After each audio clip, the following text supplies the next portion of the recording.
y a quelques années, j'ai vécu une expérience qui a complètement transformé ma vision de la résilience psychologique. Imaginez-vous debout au sommet d'une montagne, observant la vallée en contrebas où la tempête fait rage. Les arbres se courbent sous la force du vent, mais vous restez parfaitement stable, ancré dans votre force intérieure. Cette métaphore illustre parfaitement ce que j'ai appris à développer en moi-même, et ce que je vais partager avec vous aujourd'hui pourrait bien révolutionner votre approche de la stabilité émotionnelle. Pendant des mois, j'ai exploré les mécanismes profonds de la psyché humaine, m'inspirant des travaux révolutionnaires de Carl Jung sur l'inconscient collectif et individuel. J'ai découvert que la véritable force ne réside pas dans la capacité à éviter les défis, mais dans l'art de transformer notre relation avec les turbulences extérieures. Chaque critique, chaque regard désapprobateur, chaque situation hostile devient alors une opportunité d'affirmer notre centre gravitationnel intérieur. La stabilité psychologique n'est pas un don réservé à quelques élus, mais une compétence que tout individu peut développer avec les bonnes méthodes. Laissez-moi vous guider à travers cette exploration profonde de votre monde intérieur, car ce que vous allez découvrir dans les prochaines minutes pourrait transformer radicalement votre façon de naviguer dans les relations humaines. Au cours de mes recherches approfondies sur la psychologie jungienne, j'ai identifié 3 piliers fondamentaux qui constituent l'architecture de la résilience émotionnelle. Ces piliers, que j'ai personnellement expérimentés et affinés, représentent un véritable système de défense psychologique contre l'instabilité externe. La première découverte majeure concerne ce que Jung appelait l'intégration de l'ombre. Contrairement à ce que beaucoup pensent, nos aspects les plus sombres ne sont pas nos ennemis, mais nos plus précieux conseillers. Chaque peur, chaque insécurité, chaque croyance limitante porte en elle un message essentiel pour notre croissance personnelle. Si vous trouvez cette approche révolutionnaire et que vous souhaitez découvrir d'autres méthodes pour développer votre force intérieure, je vous encourage vivement à vous abonner à cette chaîne et à activer la cloche de notification. Votre soutien donne une force incroyable à ce projet et m'encourage à continuer ces recherches approfondies pour vous offrir les meilleurs outils de développement personnel. Permettez-moi de partager avec vous ma propre expérience avec le premier pilier que j'ai développé, la transformation de l'énergie négative en carburant personnel. Lorsque quelqu'un me critique ou tente de me déstabiliser, j'ai appris à considérer cette énergie comme un cadeau déguisé. Voici la méthode précise que j'utilise. Je crée immédiatement un espace de recul en pratiquant ce que j'appelle la respiration consciente de l'observateur. J'inspire profondément pendant 6 secondes, je retiens ma respiration pendant 4 secondes, puis j'expire lentement pendant 8 secondes. Cette technique active mon système nerveux parasympathique et me permet d'accéder à un état de clarté mentale optimal. Ensuite, je pose une question fondamentale à mon inconscient. Qu'est-ce que cette situation révèle sur mes zones d'amélioration potentielle? Cette approche transforme instantanément une agression en information précieuse. Par exemple, si une critique touche particulièrement ma sensibilité, j'explore les croyances sous-jacentes qui rendent cette critique si douloureuse. Souvent, je découvre des schémas de pensée limitants que je n'avais pas identifiés auparavant. Cette prise de conscience devient alors un levier puissant pour mon développement personnel. Le deuxième pilier que j'ai développé concerne la construction d'un système de valeurs inébranlables. J'ai créé ce que j'appelle ma charte personnelle d'authenticité, un document vivant qui définit mes limites non négociables. Cette charte comprend 5 valeurs fondamentales que j'ai identifiées comme étant mes piliers existentiels. Chaque matin, je prends 3 minutes pour relire et intérioriser ces valeurs. Cette pratique quotidienne renforce mon identité profonde et me rend moins vulnérable aux jugements extérieurs. Quand je sens qu'une personne tente de franchir mes limites psychologiques, j'utilise une technique que j'ai baptisée l'ancrage assertif. Je visualise mes racines s'enfonçant profondément dans le sol, me connectant à mes valeurs fondamentales. Cette visualisation me permet d'exprimer mes limites avec calme et fermeté, sans agressivité ni soumission. J'ai remarqué que cette approche génère naturellement le respect des autres, car elle émane d'une force tranquille plutôt que d'une réaction défensive. Le troisième pilier, celui que je considère comme le plus transformateur, concerne le développement de l'observation neutre. J'ai appris à créer un espace mental que j'appelle le poste d'observation supérieur. Imaginez-vous flottant à 3 mètres au-dessus de votre corps, observant la scène comme un anthropologue bienveillant. Cette perspective élevée vous permet de voir les dynamiques relationnelles sans être pris dans leur tourbillon émotionnel. Quand une situation devient tendue, je pratique immédiatement cette élévation de conscience. Je compte mentalement jusqu'à 10, mais d'une façon particulière, en associant chaque nombre à une sensation d'expansion de ma conscience. 1. Je ressens mes pieds sur le sol. 2. Je sens ma colonne vertébrale se redresser. 3. J'élargis ma vision périphérique. Et ainsi de suite. Cette technique m'ancre dans le moment présent, tout en créant la distance nécessaire pour une réponse réfléchie. J'ai également développé une pratique quotidienne que j'appelle l'inventaire émotionnel. Chaque soir, je note dans un carnet les émotions fortes que j'ai ressenties dans la journée.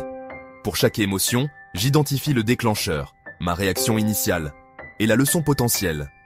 Cette pratique m'a permis de découvrir des schémas récurrents dans mes réactions émotionnelles. Par exemple, j'ai réalisé que ma colère était souvent masquée par une peur de ne pas être compris.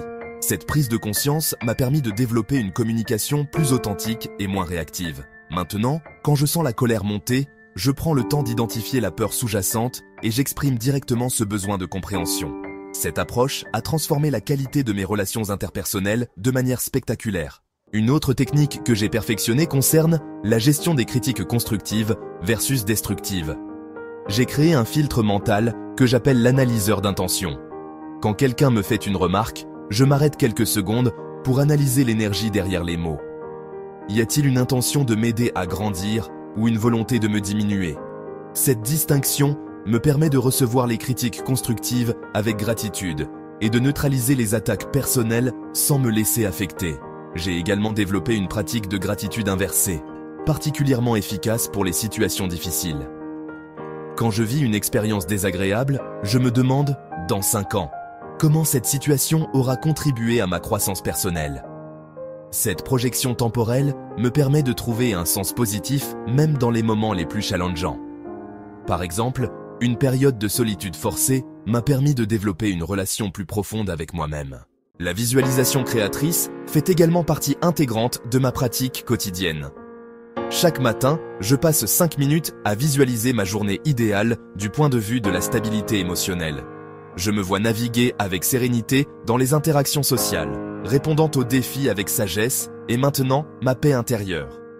Cette programmation mentale positive influence concrètement ma capacité à incarner ces qualités dans la réalité.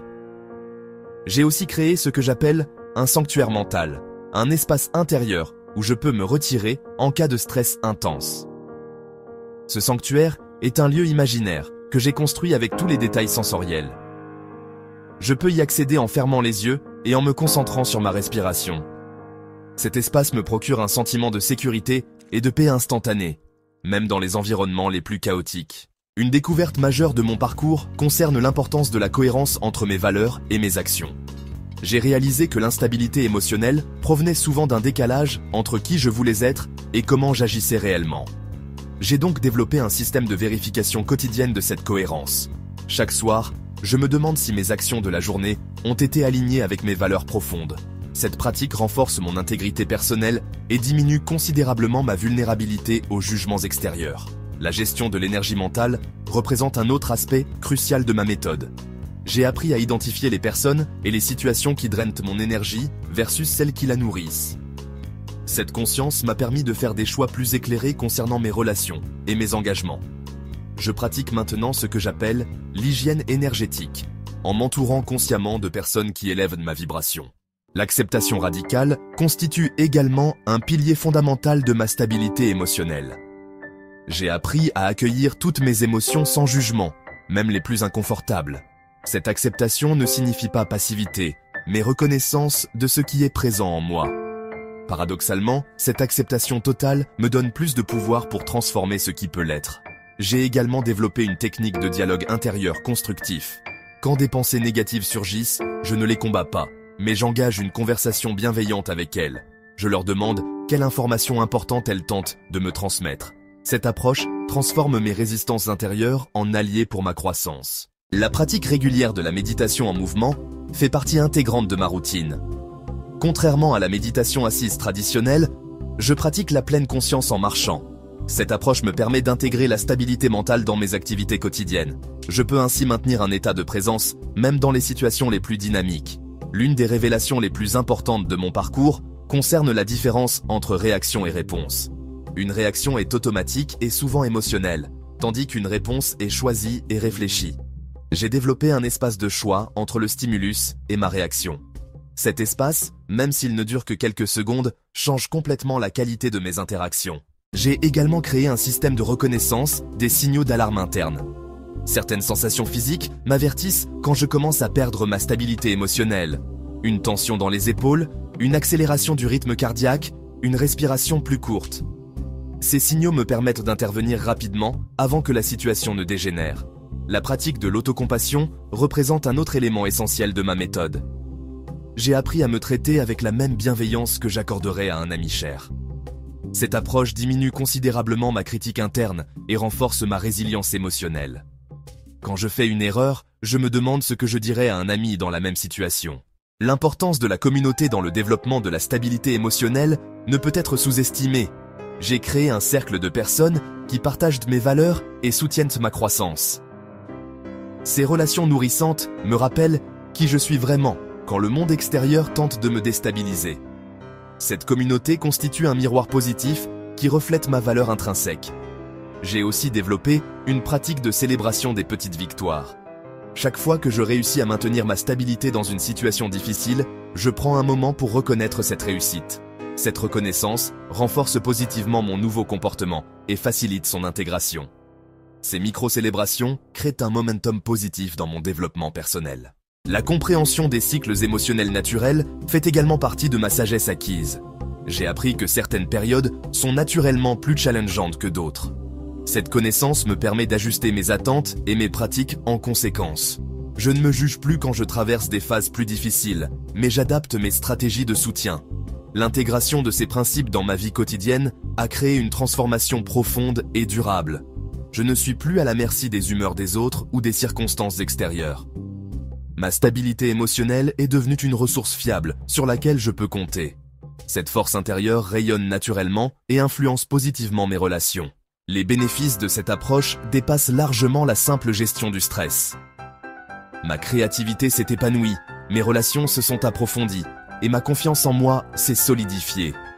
J'ai découvert que la stabilité émotionnelle n'est pas statique, mais dynamique et évolutive. Chaque défi devient une opportunité de renforcer encore davantage cette stabilité. Si vous avez été inspiré par cette approche holistique du développement de la force intérieure, je vous invite chaleureusement à vous abonner à cette chaîne et à activer les notifications. Votre engagement est précieux et m'encourage à continuer ces recherches approfondies pour vous offrir les outils les plus efficaces de transformation personnelle. Ensemble, nous pouvons créer une communauté dédiée à l'excellence émotionnelle et à la croissance authentique.